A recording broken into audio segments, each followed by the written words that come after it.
While I was fighting for my life in the ICU, my family sold my car, emptied my apartment, and told my fiancé I was dead. "You're paralyzed now. You're useless to us," they said. What they didn't know was that the lottery ticket in my hospital gown was worth $147 million and I was about to teach them the meaning of karma. The steady beep of heart monitors became my lullaby for 3 months. I learned to measure time not by days or hours, but by nurse shifts and medication rounds. My name is Sarah Mitchell, and my family left me to die after a drunk driver shattered my spine. "Miss Mitchell," Dr. Torres said during his morning rounds, "your latest scans show significant improvement. The swelling in your spine has decreased considerably." I tried to smile, but even that small movement felt exhausting. "Any chance I'll walk again?" He adjusted his glasses, choosing his words carefully. "With intensive physical therapy and your determination, I believe you have a 60% chance of regaining partial mobility. Full recovery. That's more uncertain. 60%. 2 months ago, they've given me 20. A month before that, they weren't sure I'd survive the night.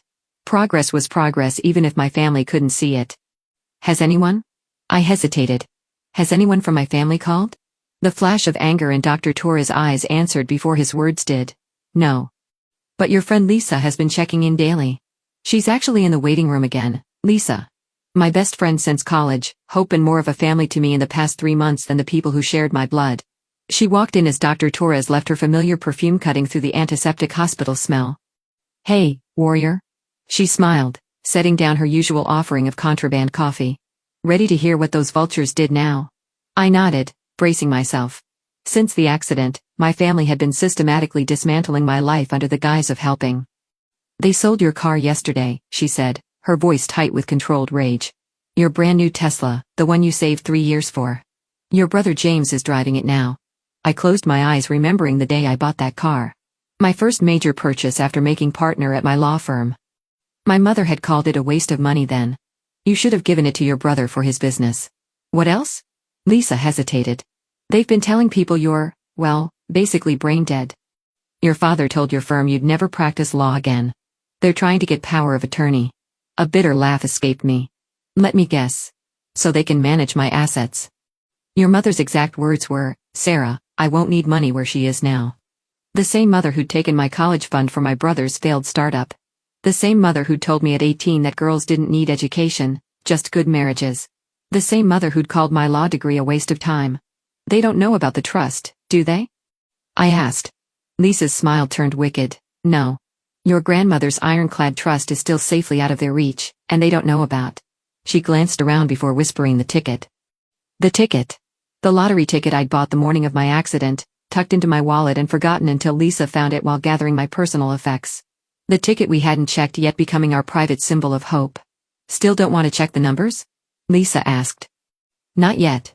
Right now, it could be worth millions. Let me have that dream a little longer." She squeezed my hand.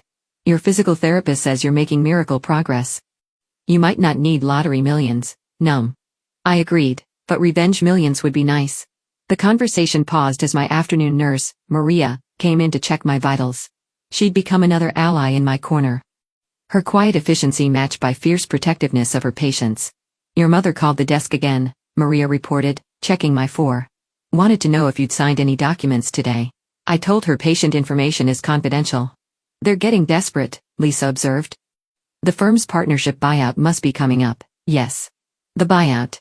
As a partner, I was entitled to a significant payout if medical issues forced my retirement. Money that would go to my power of attorney if I were deemed incompetent."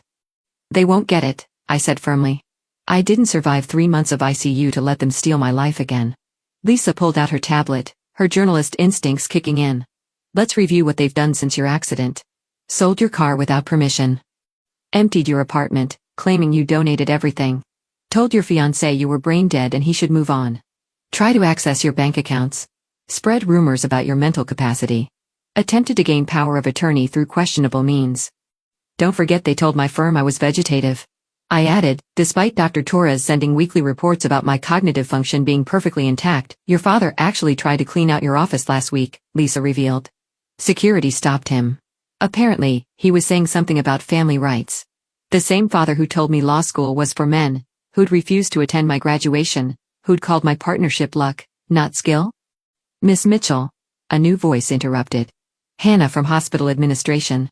We need to discuss something concerning. Your brother James was just at our billing department claiming to be your financial proxy. He tried to redirect your insurance payout to your parents' account. The machinery caught my spike in blood pressure before I could hide it. Maria immediately moved to adjust something in my 4.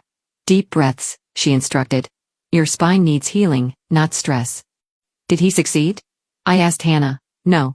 We have strict protocols, and you've been very clear about your directives. But they're escalating, Sarah. We're worried. I looked at Lisa, seeing the same concern in her eyes. Time to activate the contingency plan? She nodded, pulling out her phone. I'll call Judge Martinez now. She's been waiting for your signal. Judge Elena Martinez had been my mentor in law school, and she'd been quietly gathering evidence of my family's actions since the accident. One call from her would set several legal mechanisms in motion. Do it, I said. And Lisa, maybe it's time to check those lottery numbers. She pulled up the lottery website, then took out the crumpled ticket from her wallet. As she compared the numbers, her face went through a fascinating series of expressions. Sarah, she whispered. Sarah, you need to see this. She turned her phone so I could see the screen. 6 numbers matched. 6 numbers that translated to $147 million before taxes. For a moment, the only sound was the steady beep of my heart monitor. Well, I finally said, I guess I can afford the best physical therapy now. Sarah, Lisa was already typing frantically on her tablet. With your permission, I'd like to activate Protocol Nuclear. Protocol Nuclear was our nickname for the most aggressive legal strategy we developed. A complete and public dismantling of my family's attempts to take control of my life. We planned it as a last resort, something to use if they pushed too far. They sold my car, I said quietly. They emptied my home. They tried to steal my insurance. They told David the first was dead. My voice hardened. Launch it. Lisa made 3 calls in rapid succession to Judge Martinez, to my firm's managing partner, and to a reporter friend at the New York Times. Within an hour, several things happened simultaneously. A temporary restraining order was issued against my entire family. My firm released a statement supporting my eventual return and condemning attempts to spread misinformation. My medical team filed formal complaints about my family's attempts to interfere with my care. And most importantly, my grandmother's trust lawyer began the process of revealing exactly how much control I had over the family finances. You see, my grandmother had been cleverer than anyone knew. When she died 5 years ago, she left the bulk of her estate in a trust, not just for me, but with me as the trustee for all family inheritances. My family had been living on quarterly allowances I approved, never realizing I had the power to cut them off. Your father's here, Maria announced 2 hours later. Security stopped him in the lobby. He's demanding to see you, saying something about family right to property. I could hear his voice echoing down the hallway, the same authoritative tone he used to dismiss my dreams, belittle my achievements, and assert his control. Let him in, I said. It's time he learned about consequences. Lisa positioned herself protectively by my bed as my father stormed in, his face red with self-righteous anger. What is the meaning of this? He demanded, waving a copy of the restraining order. We're your family. We have rights. Rights to what? I asked calmly. My car, my apartment, my insurance, my life? We're protecting you. You're an invalid now. You need. I need what, Dad? To be robbed? To be declared incompetent? To have my life dismantled piece by piece? You ungrateful. He stepped forward menacingly, but Lisa's phone camera clicking stopped him. Careful, she warned. Threatening a disabled person in a hospital? That's not going to look good in court. Court? He laughed dismissively. You can't even walk. How are you going to fight us in court? I smiled then, the kind of smile I've learned in corporate law, the smile that made opposing counsel nervous. First, I said quietly, Dr. Torres expects me to walk again. Second, I don't need to walk to practice law. And third, I nodded to Lisa, who handed him a document. What's this? The trust documents, the one showing I control every penny of grandmother's inheritance, including your allowance. His face went from red to white so fast. I worried about his blood pressure. That's not possible. Your mother handles the trust. No. She receives reports from the trust. Reports I approve. Reports that will now show a complete suspension of funds pending investigation of elder abuse and financial fraud. You can't. I can. I did. And, Dad, that's just the beginning. The next 24 hours were a masterclass in chaos. My mother arrived first, armed with the tears and manipulation tactics that had worked for decades. How could you do this to your family? She wailed. After everything we've done for you, everything you've done, I kept my voice level. thinking years of courtroom experience. Like selling my car while I was in a coma or telling David the first was brain dead. We were protecting you. That boy wasn't good enough. That boy is a neurosurgeon. He would have understood my condition better than anyone. Instead, you told him I was vegetative and to move on. Her tears dried instantly, replaced by the calculating look on you too well. Well, who would want to marry a cripple anyway? We were being kind. Lisa's sharp intake of breath matched the spike on my heart monitor, but I'd spent too many years in corporate law to show weakness. Security, I called calmly. The guard who'd been stationed outside my door stepped in. Please escort my mother out, and make sure to record any statements she makes about cripples for our legal team. As she was led away, still alternating between threats and tears, my phone buzzed with a message from David. Just saw the restraining order filing. Is it true? Are you really conscious and recovering? I stared at the message, remembering our last conversation 3 months ago, the morning of my accident. We've been planning our wedding, arguing playfully about flower arrangements. He'd wanted roses. I'd wanted lilies. Yes. I typed back. They lied to you. I'm sorry you found out this way. His response came instantly. I'm on my way. The next visitor was my brother, James, arriving in my Tesla, of all things. Nice car, I commented as he strutted in. How much did you pay for stolen property? Mom and Dad sold it to me legally. You were brain dead, remember? His smirk faltered when he saw I was sitting up, clearly alert and coherent. Funny thing about being brain dead, I said, pulling up documents on my tablet. You usually can't pass cognitive tests or approve legal documents like this one, freezing your access to the trust fund. You can't do that. I have deals pending, investors waiting. You mean like the investors from your last 3 failed businesses, the ones grandmother's trust quietly repaid to avoid family embarrassment? His face twisted. You think you're so smart with your law degree and fancy job. Look at you now, stuck in a hospital bed, probably never walking again.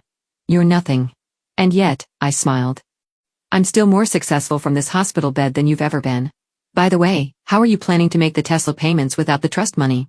He stormed out, nearly colliding with Dr. Torres, who'd arrived for evening rounds. Your blood pressure is elevated. He frowned, checking my charts. These confrontations aren't good for your recovery.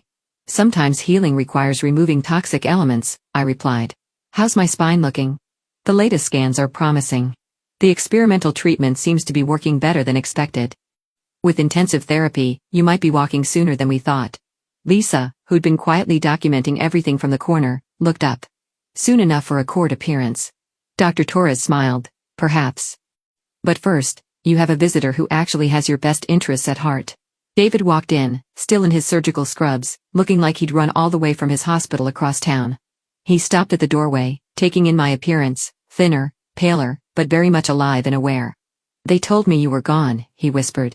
Your mother said you'd never wake up, that keeping hope alive would only hurt more. They told me you'd abandoned me, I replied, that you'd realized a paralyzed wife wasn't worth waiting for. He crossed the room in 3 strides, carefully taking my hand. I would have waited forever if I'd known. I tried to see you to read your charts, but they had security block me as a non-family member. Well, Lisa interrupted with a grin. Good thing Sarah made sure that engagement contract included medical proxy rights before the accident. Once activated, it overrides family objections. David's eyes widened. The contract you insisted on? The one your father called paranoid? 7 years of corporate law teaches you to prepare for everything I said, including family betrayal. Just then, my phone buzzed with news alerts. The story had broken. Prominent lawyer left for dead by family while they looted her assets. Family attempts to defraud injured daughter of millions. Trust fund frozen amid allegations of elder abuse and fraud. Your friend at the Times works fast, Lisa commented. Speaking of fast, I said, how quickly can you get Judge Martinez here? I think it's time to file some criminal charges. David squeezed my hand. You're going after them legally. They tried to steal my life while I was fighting for it. Actions have consequences. Within hours, Judge Martin has arrived with a court reporter and notary. My hospital room transformed into an impromptu courtroom as I gave sworn testimony about my family's actions. Let me be clear, Judge Martinez said, reviewing the documents. While you were in ICU, they sold your possessions, attempted to access your accounts, lied about your medical condition, and tried to fraudulently obtain power of attorney? Yes. Your Honor. And those are just the actions we can prove so far. She shook her head. I'm issuing arrest warrants for fraud and attempted elder abuse. Miss Mitchell, are you sure you want to pursue criminal charges? They are your family. No, Your Honor. They're people who saw my injury as an opportunity to steal everything I've worked for. Real family doesn't do that. As if on cue, my phone buzzed with a text from my mother. You ungrateful brat. After everything we've sacrificed, you'll regret this. I showed it to the judge, who added witness intimidation to the charges. Later that night, as David dozed in the visitor's chair and Lisa worked on her exposé, I finally allowed myself to feel everything: the pain, the betrayal, the anger, and surprisingly, the relief. You okay? Lisa asked, noticing my silence. I think I am. I realized for the first time in as long as I can remember, I'm free of their manipulation. It just took nearly dying to break their hold. And becoming a multimillionaire, she added with a smirk. When are you telling them about the lottery win? I looked at David, who'd stood by me through years of family drama before they tore us apart. At Lisa, who'd been more loyal than blood.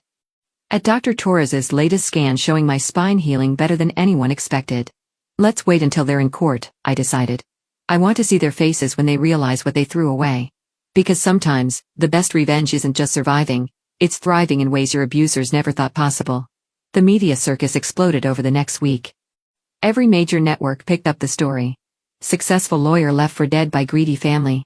My hospital room became a fortress, guarded not just by security, but by a team of loyal friends and colleagues who had learned the truth. My firm's managing partner, Victoria Chin, arrived with a stack of files and her signature "Don't mess with me" expression. The family's lawyers reached out, she announced. They're trying to claim temporary insanity due to grief. Say they were just trying to protect your assets while you recovered. I laughed, though it still hurt my healing ribs. Grief made them sell my car. Grief made them tell David the first was brain dead. Grief made them try to steal my insurance payout. Exactly my response, Victoria said with a sharp smile. I submitted our counter evidence, including security footage of your brother cleaning out your office while telling everyone you were permanently vegetative. Dated, interestingly, the same day Dr. Torres filed a report about your improving cognitive function. Lisa, who had barely left my side, looked up from her laptop. The Times article has gone viral. Your story's trending on every platform. People are sharing their own stories of family financial abuse during medical crisis. Any response from the family? I asked. Your mother's been on 3 morning shows crying about her confused, injured daughter being manipulated by money-hungry friends. Your father's lawyers are threatening to sue for defamation. And James, well, James tried to sell your Tesla, but discovered it had a GPS tracker and kill switch. I smiled, remembering the day I'd had those installed.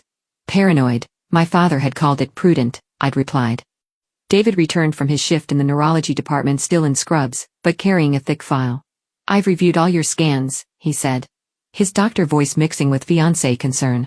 The experimental treatment is working better than expected. The paralysis might not be permanent. Might not be. Victoria perked up. That would destroy their protecting an invalid defense. I've already scheduled her for new mobility tests, he continued, but there's something else. He pulled out a particular scan. This is from the day of the accident. And this, he laid down another, is from when they claimed you were brain dead. Notice anything? Lisa leaned in. They look normal? Exactly. There was never any indication of brain damage.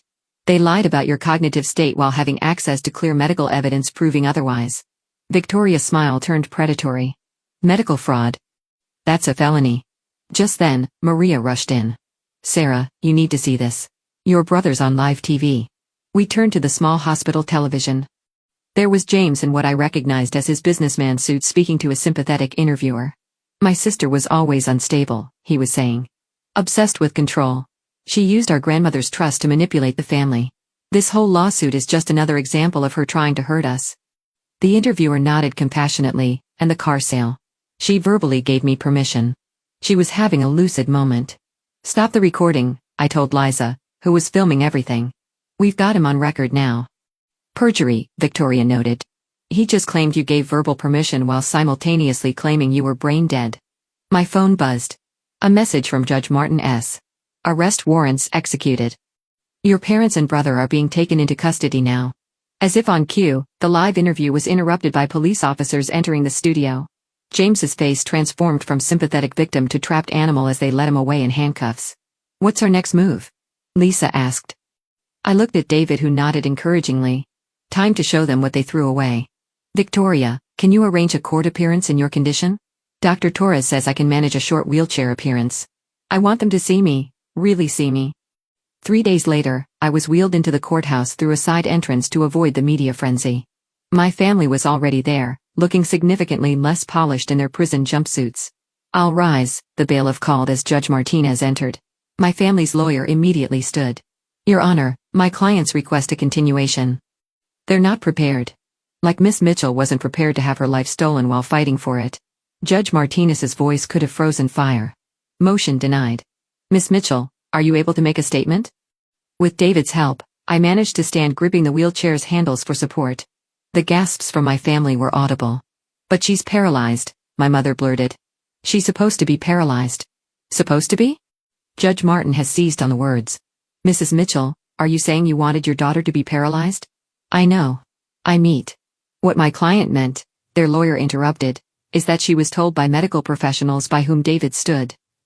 As Miss Mitchell's neurologist, I can testify that no medical professional ever claimed permanent paralysis was certain. In fact, we were consistently optimistic about her recovery chances. I remained standing, letting them see what they had tried to destroy. "Your Honor," I said clearly, "I'd like to submit new evidence of fraud." "Objection," their lawyer called. No new evidence was overruled. Judge Martinez nodded to me. "Proceed." I pulled out a familiar piece of paper. "This is a lottery ticket purchased the morning of my accident. I'd like to enter it and the corresponding win verification into evidence." The courtroom erupted as I revealed the $147 million win. My mother fainted. My father turned purple. James tried to stand but was restrained by guards. "That's mine," he shouted. She was brain dead. Everything was supposed to go to us. Supposed to? Judge Martin as his voice cut through the chaos. "Mr. Mitchell, are you admitting to attempted fraud?" But she was worthless. He kept shouting, "A paralyzed lawyer, we deserved." "Remove the defendant," Judge Martin has ordered. As guards dragged James out, she turned to my parents. "Would you like to confess as well, or should we proceed with the evidence phase?" My mother had recovered enough to start her familiar tears. "Your Honor, we only wanted to steal from your injured daughter." I interrupted to destroy my career, to ruin my engagement, to sell everything I owned. "We're your parents. Everything you have is because of us." "No," I said firmly. "Everything I have is despite you. Despite the sabotage, the manipulation, the theft.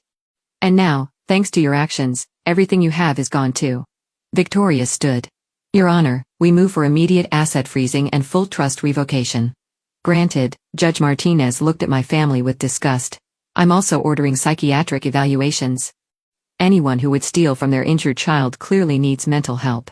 As they were led away, my mother turned back. "You'll regret this. Family is all you have." "No, Mom," I said, still standing. "Family is what I found after you proved blood doesn't make you one." Later that evening, back in my hospital room, surrounded by my real family, David, Lisa, Victoria, Dr. Torres, and Maria, I finally let myself cry. "Hey, David. Help me gently. You did it. You stood up to them literally and figuratively." "We're having a small party tomorrow," Lisa announced. "Dr. Torres approved it to celebrate your first steps and your family's first prison sentences." I laughed through my tears. "What kind of party celebrates that?" "A freedom party," Victoria declared. "Because that's what you've won. Not just millions in lottery money, but freedom from toxic family." My phone buzzed one last time, a message from my mother's sister, my Aunt Sarah, who had been estranged from the family for years. "I saw the news.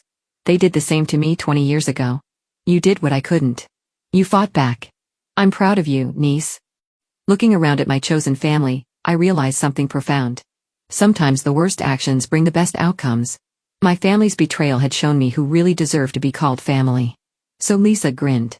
"What should we do with $147 million? "First," I smiled. "I'm buying back my Tesla." "Then how about a foundation for victims of family financial abuse? Because sometimes the best revenge isn't just winning, it's using your victory to help others fight back too." 1 year later, I stood at the podium of the Mitchell Foundation for Family Abuse Survivors, no wheelchair in sight. The journey from hospital bed to walking again had been grueling, but every step was a victory against those who had wanted me permanently dependent. When I bought a lottery ticket that morning, I never imagined it would change more than just my bank account, I told the crowd. It exposed the truth about family loyalty and helped create this foundation, which has already supported over 300 survivors of family financial abuse. In the audience, David squeezed my hand. "We gotten married 3 months ago, a small ceremony with our chosen family." My biological family watched it on prison TV or so I'm told. "The foundation has provided legal aid to 57 cases similar to mine," I continued. People whose families tried to steal their assets during medical crisis, we've won every single case. Lisa, now the foundation's media director, gave me a thumbs up from the side. Her expose on family financial abuse had won a Pulitzer and sparked a national conversation about power of attorney laws. That morning, I received the latest update on my family. My parents' appeal had been denied. They would serve their full sentences for fraud and attempted theft. James had taken a plea deal, agreeing to testify about other family schemes in exchange for a lighter sentence. But the foundation isn't just about legal victories, I said. It's about redefining family.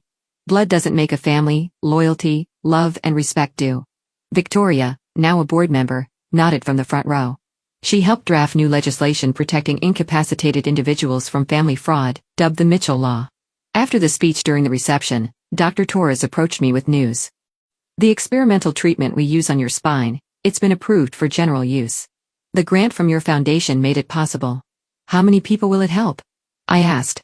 Thousands. And thanks to the foundation's medical fund, they won't have to worry about family members stealing their insurance payouts. Aunt Sarah, now an essential part of my life, hugged me tightly. Your grandmother would be so proud. She always said you do great things. Speaking of grandmother, I smiled. Guess what we're doing with her old estate? The mansion where I'd grown up, where I'd been trained to serve my brother, was being converted into a shelter for survivors of family abuse. Every room that had once witnessed my servitude would now help others escape similar situations.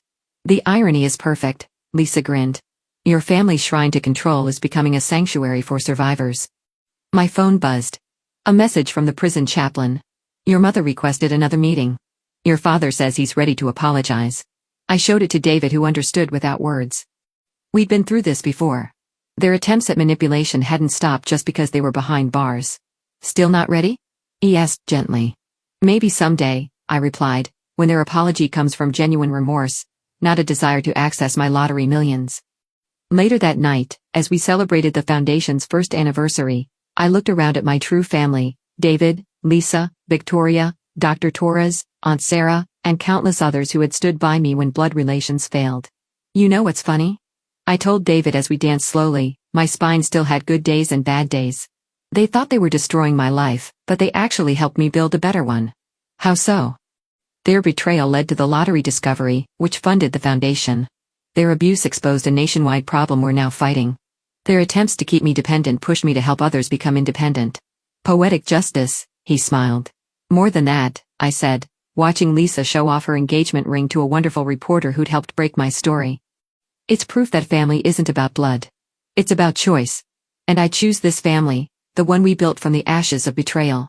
Because sometimes the worst betrayals lead to the best revelations, and the family that tries to break you becomes the reason you build something unbreakable.